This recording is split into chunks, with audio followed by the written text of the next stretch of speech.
হাসিনার মায়ের আমি কইলাম ওপেনলি। হ্যাঁ, জয় বাংলা চুদাও, হ্যাঁ জয় বাংলা চুদাও, জয় বাংলা চুদাও, জয় বাংলা তোমার কি মনে ঢুকাই দেবো বলা। কানাডার টরেন্টোতে জয় বাংলা স্লোগান দিয়ে বিপাকে পড়েছেন সাবেক ক্ষমতাসীন দল আওয়ামী লীগের এক বাংলাদেশি প্রবাসী সমর্থক। এই সংক্রান্ত একটি ভিডিও সামাজিক যোগাযোগ মাধ্যমে ছড়িয়ে পড়ার পর ঘটনাটি প্রবাসী বাংলাদেশি কমিউনিটিতে ব্যাপক আলোচনার জন্ম দিয়েছে। ভিডিওতে দেখা যায় টরন্টোর একটি ফ্রেশকো সুপারমার্কেটের পার্কিং লটে এক ব্যক্তি জয় বাংলা স্লোগান দিলে সঙ্গে সঙ্গে তীব্র প্রতিবাদের মুখে পড়েন তিনি।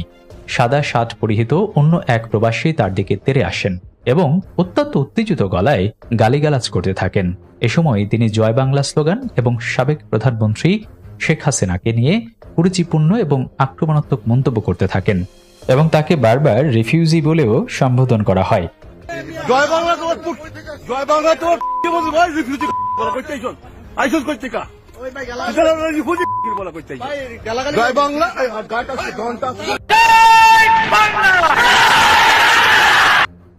প্রসঙ্গত ঐতিহাসিকভাবে জয় বাংলা বাংলাদেশের স্বাধীনতা সংগ্রামের জাতীয় স্লোগান হলেও পরবর্তীতে এটি আওয়ামী লীগের দলীয় স্লোগান হিসেবে ব্যাপকভাবে ব্যবহৃত হবার কারণে এটি নিয়ে রাজনৈতিক বিভেদ তৈরি হয়।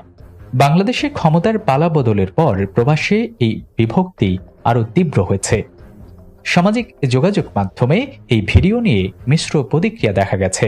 অনেকে বিদেশের মাটিতে এই ধরনের আক্রমণাত্মক আচরণের নিন্দা জানিয়েছেন। তারা বলছেন, রাজনৈতিক পরিচয়ের কারণে কাউকে প্রকাশ্যে এইভাবে হেনস্থা করা অনুচিত এবং এটি বিদেশের মাটিতে দেশের ভাবমূর্তি নষ্ট করে।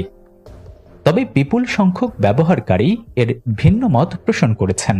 তাদের ভাষ্যমতে বাংলাদেশে দীর্ঘ 15 বছর স্বৈরাচারী শাসনের পতনের পর ক্ষমতাচ্যুত দলের সমর্থকেরা বিদেশে উস্কানিমূলক স্লোগান দিয়ে পরিবেশ উত্তপ্ত করার চেষ্টা করছে। এই ঘটনাকে তারা উস্কানির বিরুদ্ধে সাধারণ প্রবাসীদের পুঞ্জীভূত ক্ষোভের বহিঃপ্রকাশ হিসেবে দেখছেন। হাসিনার মায়ের আমি কইলাম ওপেনলি।